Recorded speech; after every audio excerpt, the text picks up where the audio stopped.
Shalom everyone, I'm Helena, a student of the Holy Torah at ACTC Seminary. ఈ వారం తోర గ్రంథంలో 37వ పాష షలాక్లేక. షలాక్లేక అంటే నీవు పంపుము అని అర్థం. సెఫర్ తోరాలో ఇది 37వ పాష మరియు సెఫర్ బెమిడబర్ సంఖ్యాకాండంలో 4వ పర్ష. 3వ అలియ వాక్య భాగములు. సెఫర్ బెమిడబర్ సంఖ్యాకాండము 14వ అధ్యాయం 8 నుండి 25 వచనాలు.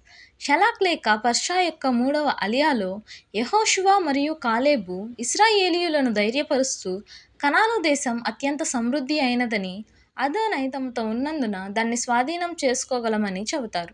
వారు ప్రజలను అదోనైపై విశ్వాసం ఉంచమని, తిరుగుబాటు చేయవద్దని హెచ్చరిస్తారు. అయినప్పటికీ సమాజం వారిని రాళ్లతో కొట్టాలని ఆలోచిస్తుంది. అప్పుడు అదోనై యొక్క మహిమ సన్నిధి గుడారంలో ప్రత్యక్షమవుతుంది. అదోనై మోషేతో మాట్లాడి ప్రజల యొక్క అవిశ్వాసం మరియు సనుగుడు వల్ల కలత చెందుతాడు. ఆయన ఈ తరాన్ని నాశనం చేసి మోషే నుండి కొత్త జాతిని సృష్టించాలని చెబుతాడు. మోషే అదోనైను వేడుకుంటాడు. ఆయన దయాగుణం మరియు క్షమాపణను గుర్తు చేస్తూ ప్రజలను క్షమించమని బ్రతిమాలుతాడు. అదోనై మోషే విన్నపాన్ని ఆలకిస్తాడు. కానీ ప్రజల అవిశ్వాసానికి శిక్షగా 20 సంవత్సరాలు లేదా అంతకంటే ఎక్కువ వయసు ఉన్నవారు వాగ్దాన దేశంలోకి ప్రవేశించరని ప్రకటిస్తాడు. వారు ఎడారిలో 40 సంవత్సరాలు తిరుగుతూ తమ అవిశ్వాసానికి శిక్షను అనుభవిస్తారు.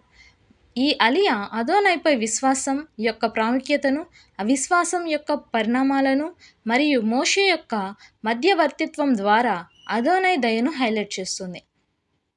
తోరా పాఠాల గురించి మరింత తెలుసుకోవడానికి మా యొక్క యూట్యూబ్ ఛానల్ను సబ్స్క్రైబ్ చేయండి. షలోమ్ లెహిత్రోత్.